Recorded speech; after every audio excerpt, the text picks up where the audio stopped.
dia, boa tarde, boa noite para todos vocês que nos ouvem. Tá começando mais um bate-papo à luz do candeeiro. Eu sou o Júnior. Eu sou a Ingrid Moreira. E hoje vamos falar sobre ensino de ciências. Estudos voltados para a análise do solo são importantes formas de entender o efeito das mudanças resultantes da poluição do meio ambiente. A compreensão desses efeitos por parte dos alunos do ciclo básico de educação é um modo de despertar a conscientização para a preservação e uso consciente do ecossistema. Tendo em vista os avanços no desmatamento e não cumprimento por parte de lideranças mundiais de acordos de redução de poluição, e entre outros, o ensino objetivando a conscientização ambiental é uma ferramenta de altíssima importância para promover um melhor uso do recurso com respeito ao meio ambiente nas novas gerações.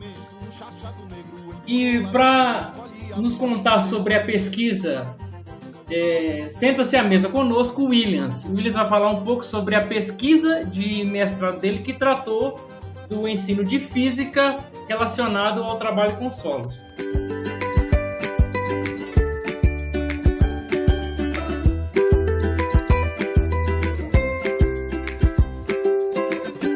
Williams é professor de ensino básico, técnico e tecnológico no Instituto Federal do Amapá desde 2011, onde leciona as disciplinas de física nos técnicos e na graduação. Ele é professor há 13 anos, é doutor em engenharia pela Universidade Federal do Rio Grande do Sul, onde pesquisou o uso de tapioca na síntese de nanopartículas de óxido de zinco e óxido de titânio. Williams é meu contemporâneo de pós-graduação. Eu estava no mestrado, ele estava no doutorado, e nós trabalhamos um tempo juntos lá, daí nossa ligação para poder chegar até aqui. E aí, Williams, eu queria começar, se você quiser falar mais um pouco sobre você, né? Mas eu já vou começar te perguntando qual foi a sua motivação para o desenvolvimento desse trabalho. De onde surgiu? Você fez trabalho na Federal na Rural do Rio de Janeiro, não é isso? E você é professor na Amapá, fez o seu trabalho lá, eu não sei qual ano, aí você vai explicando isso pra gente, por favor. Isso, primeiro é um prazer aqui participando desse episódio com vocês e ter a oportunidade de fazer um pouquinho de divulgação científica, e eu acho que isso é interessante, comentar um pouquinho das coisas que a gente faz, dar um pouquinho mais dessa divulgação. Então, eu sou do Norte, né? Eu nasci no Pará, mas minha vida toda foi no Amapá, então eu me considero mais um amapaense do que um paraense. E toda a minha trajetória, minha formação até a graduação foi aqui no Amapá mesmo, né? E eu sou licenciado em Física, e aí, claro, durante a graduação a gente sempre discute, a gente discutia muito, e ainda discute hoje, porque eu sou professor também de formação de professores de Física, também eu atuo aqui na graduação, na licenciatura em Física, e a gente sempre discute formas da gente tornar o ensino de Física de uma maneira mais atrativa para o aluno, né? Devido a N fatores aí já bastante conhecidos durante todo esse nosso processo de formação. Então, lá durante a graduação, a gente discutia já bastante isso, sobre metodologias e teorias de aprendizagem e tudo mais. E eu tive a oportunidade de conhecer um professor meu na graduação, que ele trabalhava, e na verdade ele ainda trabalha com essa perspectiva ambiental. Então o trabalho dele é focado principalmente na resistividade do solo para determinação aí de situações de áreas contaminadas, né? Então ele fazia bastante esses estudos, principalmente em lixão, aterro, para eventualmente identificar se não há alguma contaminação na água subterrânea, né? Então eu tive esse contato com esse professor na graduação e isso chamou bastante atenção, né? Até porque a gente sempre estava comentando sobre como a gente pode estar ensinando física, né, de maneiras diferentes, fugindo daquele tradicionalismo de estar ali no quadro, colocando fórmulas ali e tudo mais. Então isso sempre fez parte da minha formação, né? E até hoje eu carrego isso comigo também como professor de curso de licenciatura, de formação de outros professores de física. Então isso começa ali, né, na graduação e tal, discutindo isso. E aí em 2011 né, já tinha me formado, e eu tive a oportunidade então passei no concurso para o Instituto Federal do Amapá, e aí onde eu comecei a lecionar em cursos técnicos, né? E aí, dentre os cursos técnicos, um deles era o curso técnico em meio ambiente. E aí aquela situação então que eu identifiquei uma oportunidade para pegar todo aquele conhecimento que eu tinha adquirido ali na universidade e tentar pôr em prática. E uma coisa interessante, que isso me chamou a atenção certa vez, é que um aluno, assim, perguntou isso marcou, né? Deve marcar a vida de qualquer professor, né? Perguntou assim, mas professor, onde é que eu vou usar a física na minha vida? Pergunta, né? E eu imagino que muitos professores de física já devam ter se deparado com situações parecidas, e aí isso marca a gente, né? O aluno pergunta, onde é que eu vou usar a física na minha vida? E aí a gente começa a juntar essas coisas, né? Então a preocupação ali de fazer com que a física se torne algo significativo para o aluno, né? E aí então os anos passam e eu sempre com aquela preocupação de mostrar conteúdos de uma maneira mais contextualizada, né, problemas mais contextualizados e tudo mais.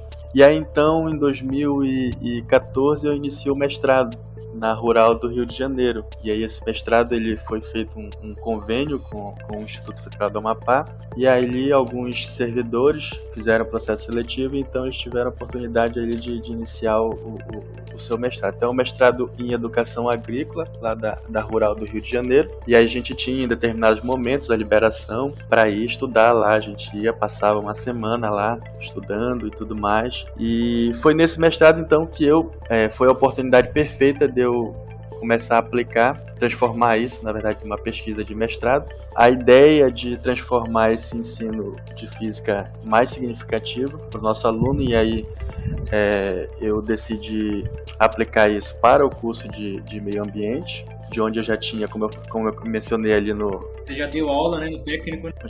Já tinha uma experiência um pouquinho mais relacionada a isso, então eu vi a oportunidade de transformar então uma ideia nessa pesquisa de mestrado, que foi então utilizar a temática solos para ensinar física, especificamente o conceito de resistividade elétrica. Então ali eu adotei as medidas de resistividade elétrica do solo para ensinar física. Então essa questão de transformar, ter as coisas mais contextualizadas, isso é muito forte dentro da minha perspectiva como professor, né? Vou só dar um exemplo mais contemporâneo, né? Eu sempre gosto que eu tenho a oportunidade, sempre gosto de falar isso, né? A gente, hoje em dia, a maioria dos computadores hoje já vem com os chamados SSD, né?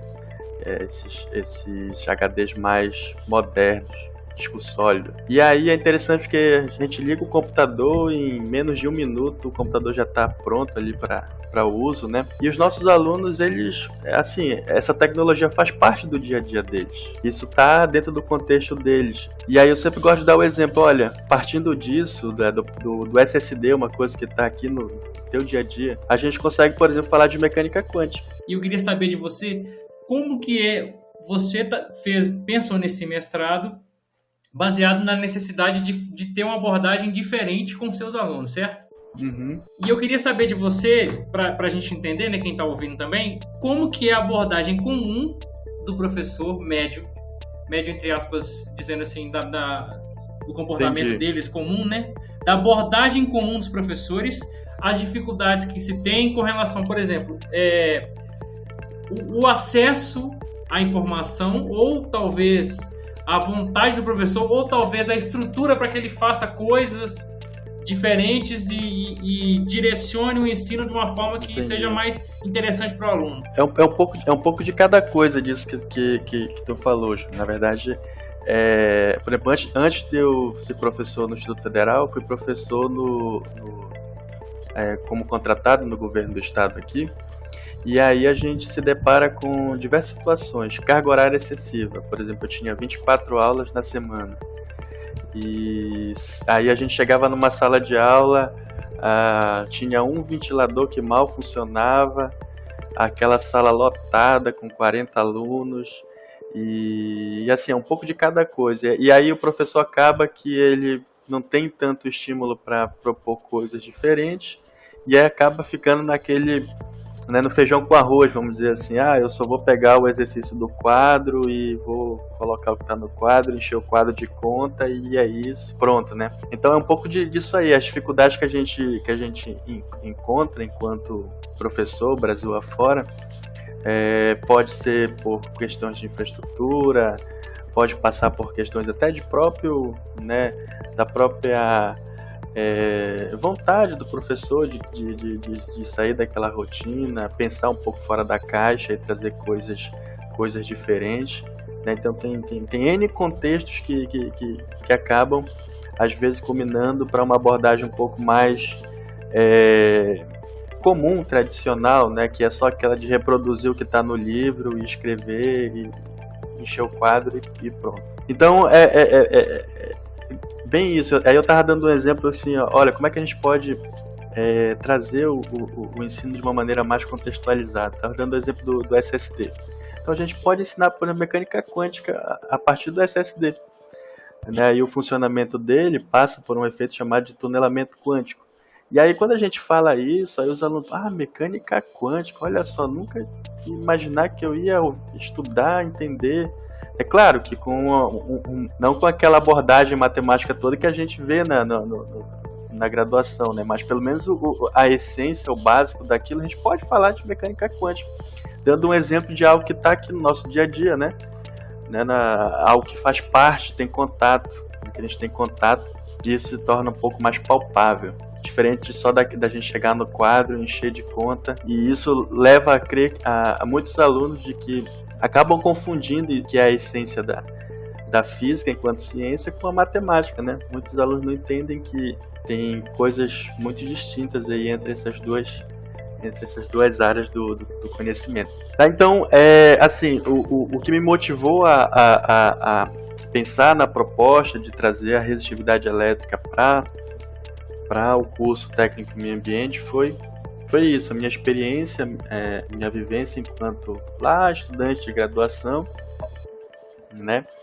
E sempre a minha motivação por trazer abordagens diferentes para dentro de sala de aula, né? Então, um pouco disso dos dois juntou. E quando eu entrei no mestrado, lá em 2014, eu tive a oportunidade de transformar isso num projeto de pesquisa de mestrado, né?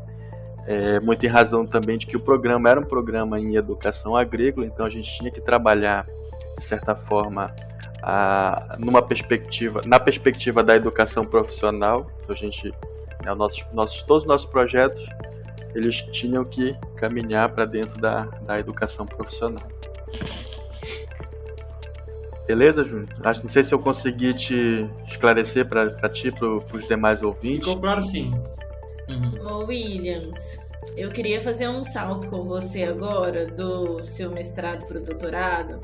E assim, se a gente for pensar de salto, você entende mesmo, porque você saiu lá do Amapá, foi parar no Rio, do Rio foi parar lá do Rio Grande do Sul. Andante. Ou seja, você cumpriu real do norte a sul. Sim, completamente, certinho, direitinho. Tá aprovado, viu? Parabéns. Mas o que eu queria ver com você, que eu fiquei, e aí eu vou voltar na hora da introdução, eu queria comentar várias coisas, mas eu vou fazer essa pergunta, porque é o que eu tô pensando desde a hora que essa palavra surgiu. Como que a tapioca saiu do prato para ir para a síntese de nanopartícula? Como é que foi isso? Como é que isso aconteceu? Porque eu não consigo imaginar nada. Como que essa ideia surgiu? Me conta, por favor, porque eu ainda, tô impactada. Porque tapioca eu uso pra tomar café. Sim, a gente também. Mas pegando um pouquinho do que eu falei, assim, eu sou um nortista, né? E assim, a minha vida toda foi aqui no Amapá e tudo mais. Então, quando eu pensei e decidi assim, eu vou fazer um doutorado, e só que eu quero fazer um doutorado e eu quero trabalhar com alguma coisa que valorize o meu contexto, de onde eu estou inserido, de onde eu vim e tudo mais. Então, começa daí. E aí, quando eu decidi fazer um doutorado, eu decidi então que esse doutorado deveria envolver algo do norte do país. Então, ao mesmo tempo em que eu vou para o sul, eu levo o norte comigo também. Né? Então, começou aí. E aí eu fui atrás de temas, né? de coisas do norte que eu pudesse transformar em pesquisa. E aí eu chego num trabalho de 2015, né, de um professor que era daqui da Universidade Federal, depois ele foi para um outro estado, mas ele na verdade ele iniciou esse trabalho com tapioca, né? Então ele observou que na verdade é um amido, né, e por ser um polímero natural, ele poderia ser usado aí como um agente quelante, um estabilizador aí para obtenção de nanopartículas. Então ele obteve ali algumas nanopartículas e aí esse trabalho pronto. Eu já tinha esse interesse de trabalhar com algo do norte, e aí quando eu vi isso eu falei, não, então eu acho que eu vou caminhar para ir para esse lado também. E eu vou levar um pouco do norte comigo lá para o Rio Grande do Sul. E aí, quando eu fui fazer o doutorado, eu aprofundei bastante, bem mais, o estudo com a tapioca, e o resultado da minha tese é um pouco disso. A gente aprofundou um pouco mais, entendeu um pouco mais o papel e a função da tapioca ali nesse processo de obtenção de nanopartículas, e aí é legal que nesses 2 anos já que eu defendi o doutorado, e nós já tivemos 2 trabalhos publicados e eles têm tido uma boa aceitação aí na comunidade científica, já com algumas várias citações, né? E aí então é isso, a tapioca ela, né, me acompanhou nessa jornada aí, porque eu queria levar o norte comigo lá para o Rio Grande do Sul.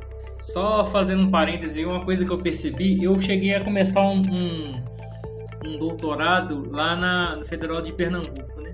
E aí, esse comportamento seu aí no norte, eu também vi lá no Nordeste de valorização do que é da região, sabe? Que eu acho que dependendo do estado que você vai ter um pouco menos de não vou dizer compromisso, né? Mas talvez um interesse nesse tipo de abordagem. No sul, dependendo da região, você vê um pouco mais, né? O pessoal tem a região dos Pampas ali, que tem muita gente que faz muito estudo. Mas lá em Pernambuco eu vi muito disso, sabe? De estudos voltados para coisas relacionadas à região, né? Uma valorização da cultura da região na pesquisa. Isso é interessante, porque quando eu falo aqui, né? Olha, eu usei tapioca, né, para obter aí nanopartícula. As pessoas, tapioca, tu fez isso? Realmente foi, com tapioca, uma coisa que tá aqui no nosso dia a dia, né? E pra gente isso é tão mais forte, porque assim, lá no sul ainda era um pouco difícil de ver, assim, quero tapioca, eu vou lá no mercado, assim, e encontrar, mas aqui é uma coisa tão rotineira pra gente, né, que as pessoas até se surpreendem ainda mais, né, e aí isso valoriza mais, desperta mais interesse. Olha, coisas daqui a gente consegue transformar isso em tecnologias de ponta, né, e aí acaba que o meu objetivo enquanto um divulgador científico, vamos dizer assim, é esse mesmo, né, dar essa valorização para o nosso contexto aqui na nortista. Williams, isso que você fala é muito importante, porque assim, o Brasil como um todo, né, fica muito distante do norte, do que o norte produz. Inclusive, né, você falou como divulgador científico, a gente ainda tem uma percepção, pelo menos aqui no Sudeste, eu imagino que no Sul também, mas aí vocês podem falar melhor. Aqui no Sudeste tem uma visão de que o Sudeste faz tudo. O Sudeste produz tudo, o Sudeste tem toda a tecnologia, o Sudeste faz, o Sudeste acontece, o resto do Brasil orbita consome e não produz. Então, eu acho que, assim, toda vez que existir uma possibilidade, né, de apresentar, de divulgar e de mostrar o quanto que o fruto da terra, porque esse é um fruto brasileiro, né? Isso é uma coisa que é um conhecimento antiguíssimo dos povos originários. E trazer isso para uma realidade de divulgação científica.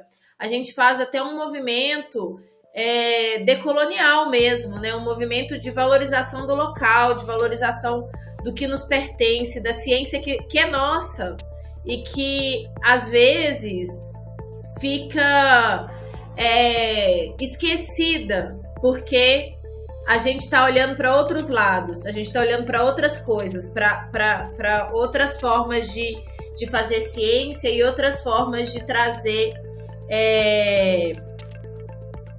esse conhecimento, né? Então, eu acho que tem vários vieses de importância esse trabalho, né? Tanto dessa questão essa questão da física, que para mim eu particularmente, Ingrid, tenho para mim que gente que estuda física, é professor de física, tem um cérebro diferenciado, porque eu não entendo nada. Eu sou eu era aquele aluno no ensino médio que achava que física e matemática era quase a mesma coisa. Eu não era boa nenhuma nem outra. Eu era essa pessoa. E aí, te ouvir falar, né, quebrar esse paradigma em relação à física, e aí, para além disso, trazer essa realidade local, isso é muito importante.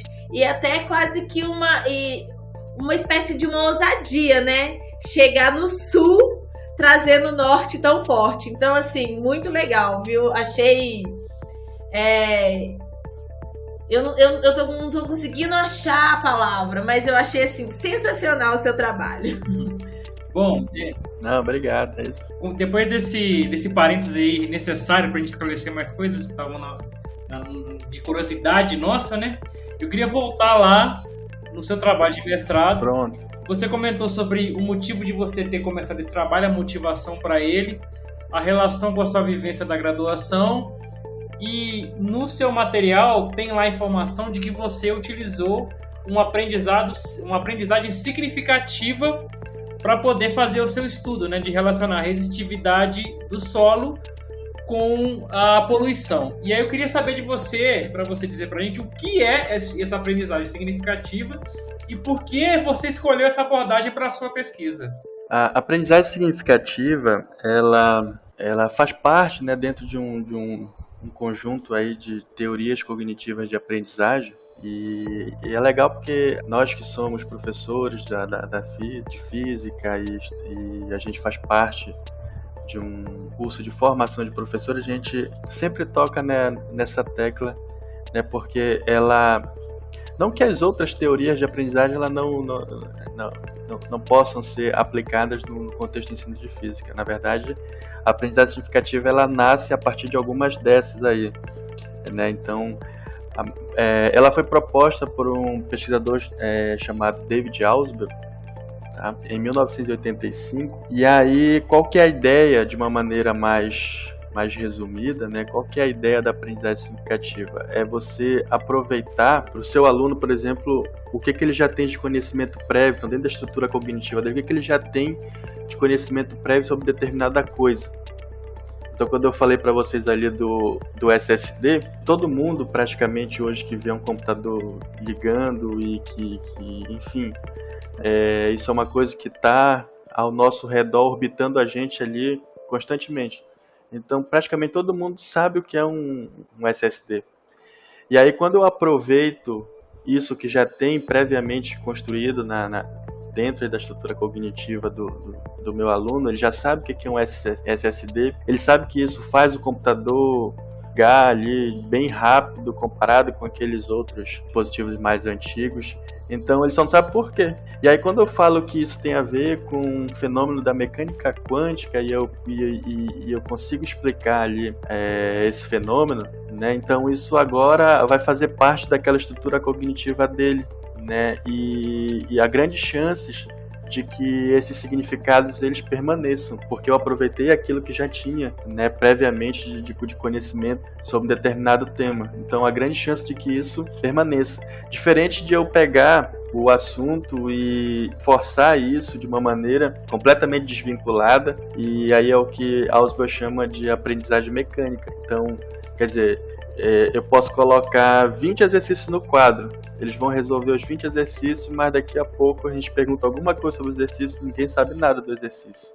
Isso é aprendizagem mecânica, né? Então, quando esses significados eles permanecem aí, dentro dessa estrutura cognitiva, né? Então a gente diz aí que há grandes condições de ter acontecido a chamada aprendizagem significativa, né? Com significados. Então, basicamente é isso. Não sei se ficou claro essa ideia aí da aprendizagem significativa. E a gente usa bastante isso dentro do ensino de física, né?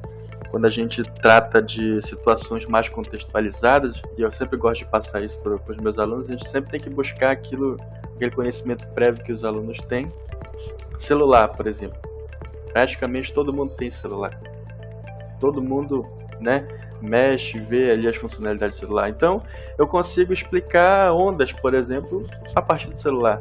Por que eu vou fazer, então, ondas só lá no quadro, né, fazer aquele monte de conta? Por que não usar o celular, um conhecimento prévio que ele já tem sobre determinada coisa, e por que não ensinar onda com base no celular? Então, isso é aprendizagem significativa. Entendi.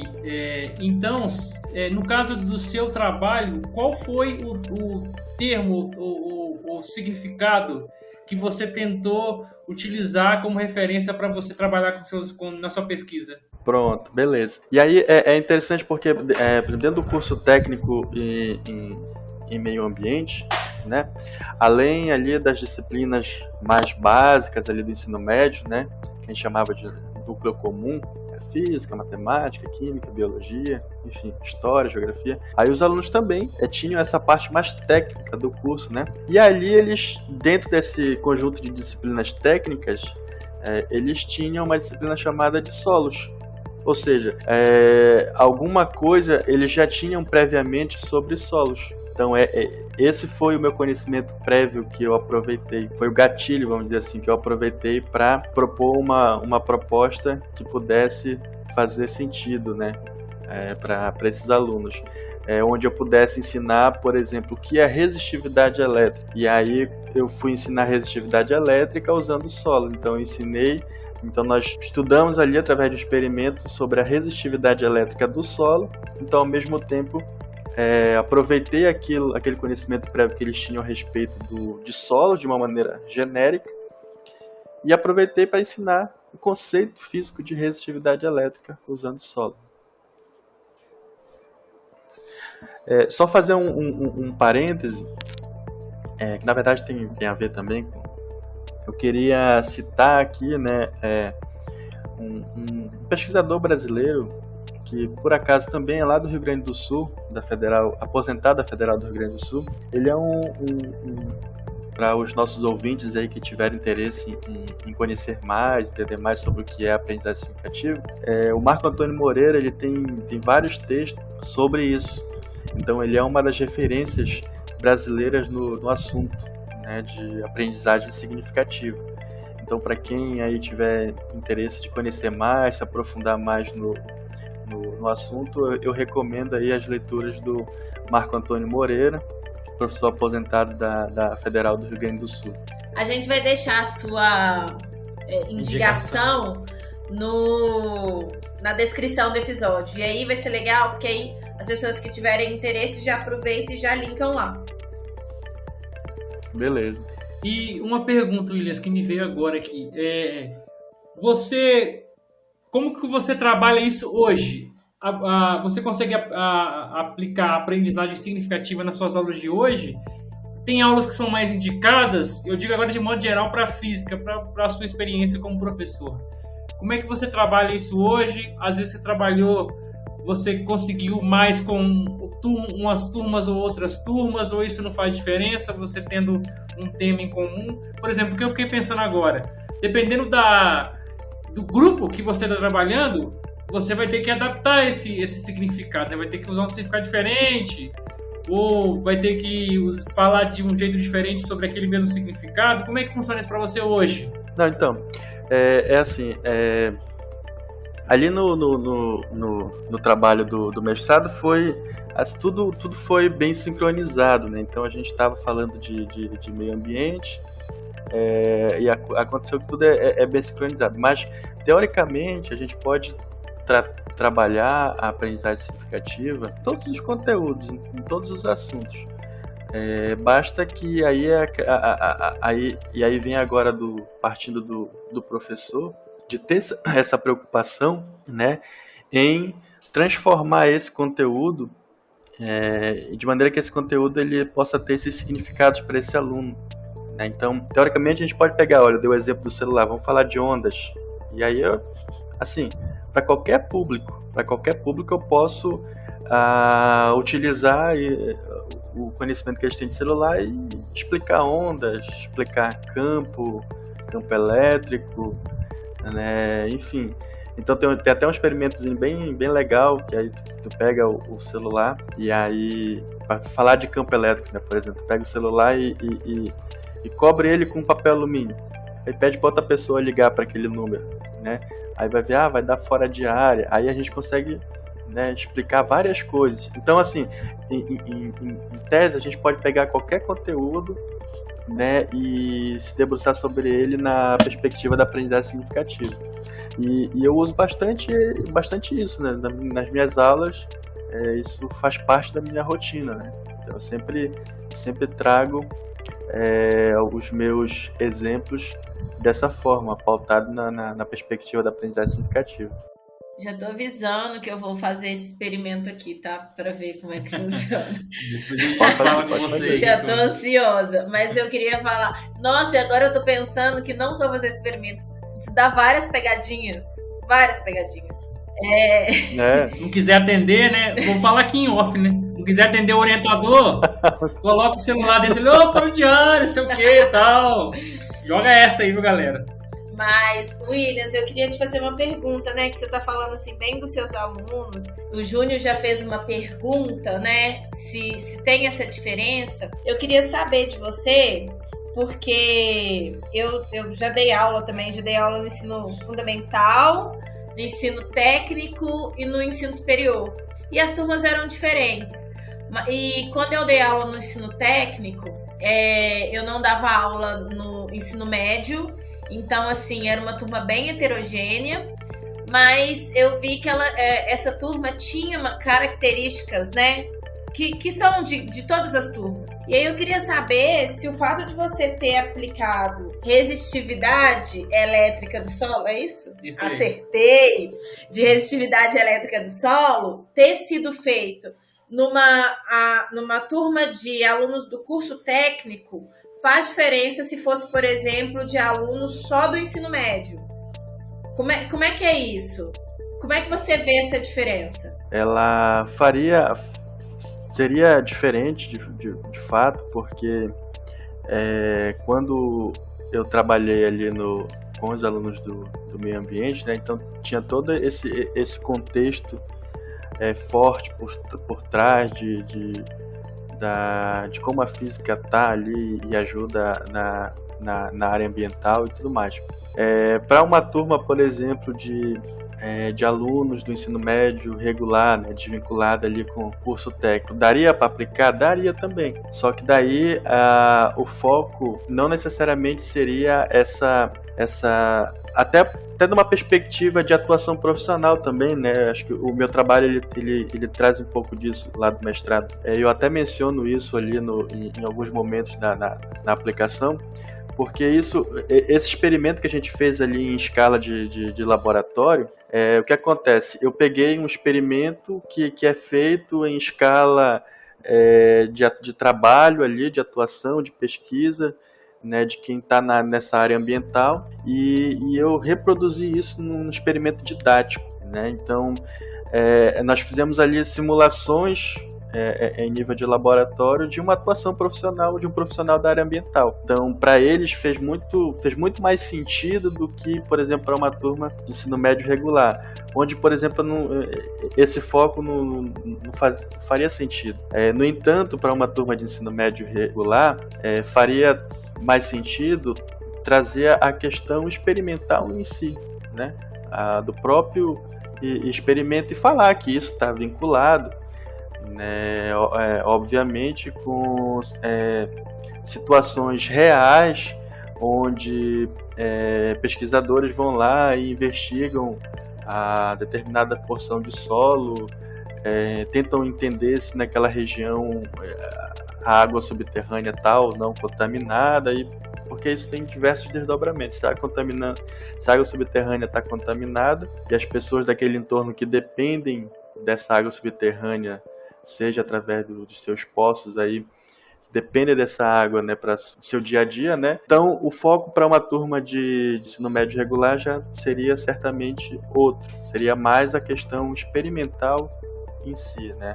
Porque se a gente pensar que, igual como tu falou há pouco, assim, quando eu estudava no ensino médio, eu achava que física e matemática era a mesma coisa, né? E na essência das duas ciências, não. A física, ela é uma ciência, traz consigo muito forte a questão experimental. O experimento em si, discutir o experimento em si, faria mais sentido para uma turma de ensino médio. Então a gente pode fazer essas adaptações tranquilamente. Deixar aqui para o nosso ouvinte um desafio. Para mim foi um desafio. Você falando sobre a aprendizagem significativa, para trazer para a realidade das pessoas, né, para poder usar termos mais amigáveis, vamos dizer assim, né, para elas poderem entender melhor um tema. Para mim, tô falando assim, né, para mim é uma dificuldade muito grande, porque a gente não está acostumado com ressignificar uma linguagem. Você vê sempre uma linguagem técnica e repassa daquele jeito, né? E aí eu tive uma experiência assim com o meu pai. Eu fui explicar para ele sobre ondas eletromagnéticas e eu fui falando com ele sobre rádio, e aí ligando com outras coisas. Foi um trabalho muito grande e eu não sei se ele entendeu, mas eu tentei. E aí eu deixo aqui pro ouvinte o trabalho de tentar, os ouvintes que têm fazendo suas pesquisas e tudo mais, de tentar explicar para pessoas que não sabem nada do assunto, nem são pesquisadores, sobre a sua pesquisa, para você ver como essa linguagem adaptativa é necessária e como que ela não é também simplória. É um trabalho muito grande que exige muito estudo e muito entendimento do ouvinte para você usar a linguagem correta com ele, né? E aí tu vê, por exemplo, tu foi tentar explicar ondas eletromagnéticas. Aí talvez se tu tivesse começado a partir do celular, por exemplo, né, que as pessoas têm bastante o celular e tal, e talvez quando tu fosse explicar aquilo fosse fazer muito mais sentido, né, pro teu pai ali. Então aí tu estaria aplicando aí a ideia de aprendizagem significativa. Então aproveitar ao conhecimento prévio que as pessoas têm sobre algo, né? E a partir daquilo explorar o conceito que tu pretende. Williams, quando eu ouço você falar sobre o Ausubel, eu lembro, e o conhecimento prévio, né? E pensar no que as pessoas têm, eu pensei muito em Paulo Freire, que também tem essa ideia, né? De trazer o local, né? O entorno, o que as pessoas conhecem, e a partir daquilo levá-las, né, ao conhecimento e ao descobrimento daquele conhecimento, né, que o conhecimento é feito assim, em conjunto, é feito junto com o local, que tem essa importância. Mas eu só queria falar uma coisa, porque a gente gravou um podcast sobre divulgação científica e o bichinho da divulgação científica picou o Júnior, gente. Desde então, agora, ele só fica pensando como que ele pode simplificar as coisas. E não simplificar de uma maneira que a gente vá diminuir, mas de tornar simples mesmo. Porque o conhecimento que a gente tem, né, e o conhecimento que a gente produz dentro da universidade, ela tem que servir à população. mas de uma maneira geral acaba não servindo, né? O jeito que a gente escreve não é acessível, o jeito que a gente conversa não é acessível, o jeito que a gente fala que a aula tem que ser não é acessível, e aí depois a gente fica assim, mas esses alunos não se interessam, mas ninguém quer ser professor mais, mas as pessoas estão acreditando em notícias falsas, mas isso, mas aquilo, e quase nunca a gente faz a nossa meia-culpa, né?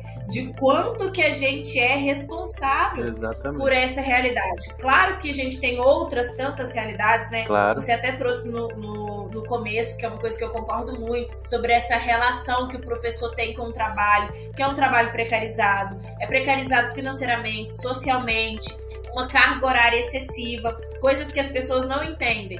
Para você fazer uma aula de qualidade e você dá 50 minutos de aula, você tem que ficar horas preparando 50 minutos de aula. Não é assim, eu vou lá e dou a aula. Não, tem muito preparo. Eu lembro quando eu dei aula no ensino superior, eu tinha que dar uma aula que era 5 horas seguidas. Nunca chegava a 5 horas. No máximo 4,5, porque ninguém aguentava mais. Não tem condição. E para eu fazer uma aula que durava 4 horas e meia, eu ficava 10 horas preparando a aula. 10 horas, eu ficava o dia... eu já chegava pra dar aula cansada, porque eu ficava o dia inteiro preparando aquela aula. Então, assim, tem todo esse trabalho. E como é que um professor que tá super precarizado, que trabalha de manhã, de tarde e à noite, tem condição de preparar uma aula? Não tem. Então, assim, tem toda essa realidade, né, que é uma realidade que a gente enfrenta, que a carreira docente enfrenta, principalmente no ensino básico, né, isso é uma realidade, assim, pujante, mas também tem essa realidade de que às vezes a gente chega no ensino superior e a gente acha que a gente tem que parar de comunicar a ciência. Mas a gente tem que continuar comunicando e parte da gente esse movimento, né, de divulgação científica mesmo, de contar como que as coisas são feitas, para que elas são feitas e principalmente para servir a quem, porque o nosso conhecimento tem que servir as pessoas, isso é importante. Das minhas experiências, né, como eu tinha perguntado antes, assim, como é que eu transformo isso nas minhas aulas. E aí, por exemplo, eu sou um crítico, assim, de alguns livros, especialmente alguns livros de ensino médio, assim, que traz, assim, alguns probleminhas, assim. Eu não suporto ver, assim, um probleminha que começa, assim, um corpo, um bloco, assim, eu fico realmente indignado. Por que começar um probleminha falando de um corpo, um bloco? O que é um corpo, um bloco? A gente não fala de coisas que tá aqui no nosso dia a dia. Aí, por exemplo, esses dias eu tava falando de movimento, questão de movimento, o que é repouso, nas minhas aulas. E aí é interessante que lá no livro, quando o livro fala sobre isso, né? E é um livro bastante antigo, assim, talvez por conta disso, né? Não sei se vocês conhecem, que é o livro do Halliday. Ele é um livro bastante famoso para as graduações em física, engenharia, é famoso. E aí ele coloca, assim, alguns exemplos, assim, um trem, né? Aí eu fiquei olhando assim, mas por que eu, professor, vou falar de trem para os meus alunos? Que ninguém anda de trem, acho que da turma ali ninguém nunca andou de trem na vida. Por que eu vou falar de trem? Sendo que o mesmo conceito eu posso explicar falando de ônibus, por exemplo. Todo mundo anda de ônibus todo dia, né? E aí, se eu tivesse talvez usado o conceito com trem, não sei se o efeito seria o mesmo. Mas a partir do momento que eu falei de ônibus, todo mundo sabe, realmente, quando eu estou andando no ônibus acontece isso, né? E aí eu sou um crítico, às vezes, desse tipo de material, que traz coisas assim que não tem não tá próximo do nosso dia a dia, né? Eu achei sensacional isso que você disse, Williams, porque é bem isso, né? É despersonificado. Um corpo é o quê? Sabe? Então, assim, é isso de você... E não traz pertencimento. Eu acho que essa é a questão maior. E por isso que a gente tem tantas perguntas de para que eu vou usar isso? O que a física vai me servir? Eu vou estudar isso por quê, professora? Eu sou professora de biologia. Então, assim, mas para que eu vou estudar sobre ecologia? Por que eu tenho que entender como é que funciona? O que os vírus fazem? Por que eu tenho que saber se a bactéria é procariote ou eucariote? Teoricamente, né, se você pensar dessa forma assim, um corpo, ecologia, você não tem que saber e você não vai usar para nada. Mas as relações ecológicas fazem diferença na sua vida. Como que o conceito de inércia, o conceito de movimento faz diferença na sua vida quando você está dentro do ônibus, quando você está dirigindo. Então, assim, tudo isso faz parte da nossa vida, mas não tem pertencimento. Então, por isso que a gente fica o tempo todo na escola achando que a gente não vai usar nada, porque nada do que é ensinado nos pertence, mesmo que faça parte da nossa vida, mas não traz esse sentimento de proximidade. Tem um exemplo muito bom, que eu lembrei agora. Um professor, ele é físico também, ele era professor na metalurgia lá, né, na UFOP, e ele era um cara, tipo assim, eu vejo com os físicos, eu vejo assim, tem os físicos, quem chega no fim do curso de física é uma pessoa que ama física, sabe? É uma pessoa que fala assim, aquele tipo o Pepe, assim, sabe, que quando você se saliva falando de física, sabe? O pessoal gosta de física mesmo. E esse cara era desse jeito. Ele faleceu há menos de um mês agora, o professor Flávio Cassino. E ele, só pra situar a galera, o Pepe era o cara que orientou a gente também, né, durante o mestrado. Sim, eu e o Williams. E aí o Flávio Cassino era um cara que ele chegava na sala de aula, ele começava a comentar sobre questões físicas que ele via parado num ponto de ônibus, apreciando aquele ambiente ali, sabe? Eu não lembro qual era o conceito que ele estava explicando na época, mas aquele negócio ali me chamou a atenção de eu lembrar até hoje. Sim, de que o professor trouxe para uma realidade muito próxima à nossa. Porque aquele ponto de ônibus é um ponto que eu fatalmente passava todos os dias. Eu tinha que passar por ele todos os dias. Então aquilo ficou muito mais próximo de mim, né? Muito mais interessante do que, como você falou, de coisas que estão em outro ambiente que eu não vou nem frequentar, talvez. E aí, certamente, foi aprendizagem significativa aqui, porque tu pode ter perdido alguns significados, mas a essência da coisa permaneceu dentro da tua estrutura cognitiva. Então, isso é aprendizagem significativa, né? Esse professor usou o conhecimento prévio, que era o quê? O ponto de ônibus. Todo mundo passava por aquele ponto de ônibus, todo mundo via o ponto de ônibus todo dia, sabia o que era, vivia aquilo. Né? E aí ele aproveitou isso para explicar os conceitos de física. Então isso é aprendizagem significativa. Se não me engano, o conceito era de olhar a posição da sombra, que ele olhava em vários horários do dia, sabe? Que o ponto de ônibus fazia. E aquilo ali, eu fatalmente alguém vai parar ali e vai olhar, né? Sim. Quer ver vou fazer uma pergunta que eu faço pros meus alunos, né? Vocês já se perguntaram por que tem um pedal no carro que se chama acelerador? Não, nunca parei pra pensar nisso. Não faço ideia. Todo mundo tá. E aí é interessante porque, olha, quando eu vou explicar o conceito de aceleração, aí que eu vou dizer que é uma mudança de velocidade, se tu tá dirigindo o carro, tu quer mudar a velocidade do teu carro, por exemplo, para mais, tu quer aumentar a velocidade do teu carro, tu pisa onde? No acelerador. Aí as pessoas dizem assim, tá, agora entendo por que é acelerador, né? Então, assim, muita gente, tô no acelerador, tô acelerando o carro e aí não se liga. E aí quando eu combino isso com o conceito de aceleração, aí as pessoas, realmente, agora a coisa faz mais sentido, né? Pra gente. Então são coisas que estão no nosso dia a dia ali, aproveitar isso e ensinar física dessa forma, né? Então eu pauto muito a minha prática docente nesse sentido. E eu pensando também aqui, isso tem uma influência sobre o professor também, né? Essa ideia de não se manter sempre no clássico, né? Esse livro do Halliday que você falou aí é um livro que você vai achar em qualquer graduação que você for procurar, né? Então as referências são sempre as mesmas. E aí, se você não está preocupado com a adequação da linguagem, você vai repetir a linguagem que é a padrão. E não vai pensar em alterar aquilo, porque é isso que você vê. Para você aquilo ali é o correto. Você não parou para ter esse senso crítico e falar assim, pô, não preciso disso mais, eu posso mudar a linguagem. É igual quando o meu professor me explicou o que era aceleração. Ele chegou e botou no quadro, aceleração é ΔV sobre ΔT.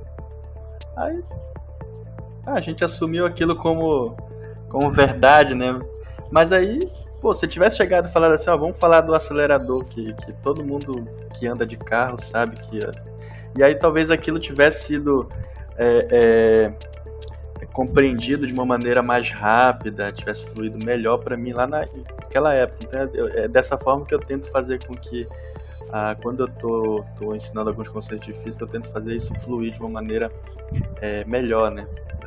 Meus alunos. Isso que você disse me chamou a atenção, porque uma coisa que eu lembro de física, eu achava realmente que física e matemática eram muito parecido, mas me veio à memória agora, enquanto a gente conversava, que eu lembro que eu tive um professor no ensino médio que ele falava com a gente assim, que se a gente entendesse como a física funcionava, para algumas coisas a gente não precisaria usar fórmula. Porque a gente ia compreender como que aquilo era e a gente ia conseguir fazer. Só que, assim, pra mim, isso nunca chegou. Mas eu lembro dessa fala dele. E aí, pensando nessa questão do acelerador, faz muito sentido isso. Porque é uma coisa que a gente entende, que a gente sabe. É a questão do tempo, é a questão da distância, é a questão de tudo, assim. Então, tem coisas que realmente... Fazem diferença na maneira como... Faz muito mais sentido do que uma fórmula, né? Isso, faz muito mais sentido do que uma fórmula. E, nossa, eu queria ter podido ter outras experiências, mas ainda dá tempo de estudar física, né, gente? Dá tempo. Tá aí, você tá sempre por aí, ó. A hora que você quiser, ela conversa com você. Dá tempo. Bom, a última pergunta que eu queria te fazer, Williams, pra gente ir finalizando, qual foi a conclusão do seu trabalho? Dentro de uma perspectiva de educação, né, de ensino e tudo mais, porque a ideia em si do trabalho era desenvolver uma metodologia que permitisse a gente ensinar esse conceito de resistividade elétrica de uma maneira mais significativa, né?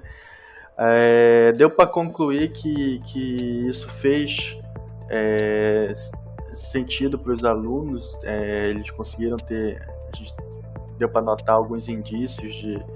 Por que eu falo indício assim? Porque é um pouco complexo tu chegar a dizer assim, e medir assim, teve 20% de aprendizagem, muito embora a gente, eu como o físico, a gente também... A gente traduz os nossos fenômenos em modelos matemáticos, né? Então inevitavelmente a gente usa a matemática ali para traduzir melhor aquilo que a gente observa ali no fenômeno. Então, assim, a gente diz que tem indício porque a gente não vai abrir a cabeça da pessoa e a pessoa tem tantos por cento, mas a gente sabe que ocorreu um indício de aprendizagem significativa, né, na aplicação desse trabalho, justamente quando eu fui colher o feedback, né, desse trabalho, e aí eu me deparei com algumas respostas assim interessantes de alguns alunos, né?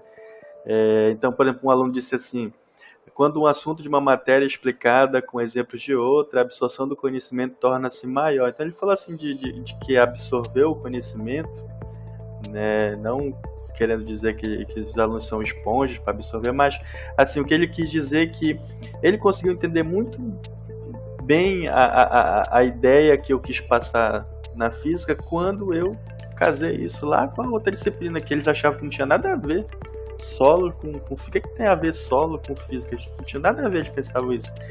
Então, quando eu fui colher esses feedbacks, eu percebi, eu notei esses indícios, né, de aprendizagem significativa. Então, assim, a conclusão, de uma maneira mais genérica, é que esse trabalho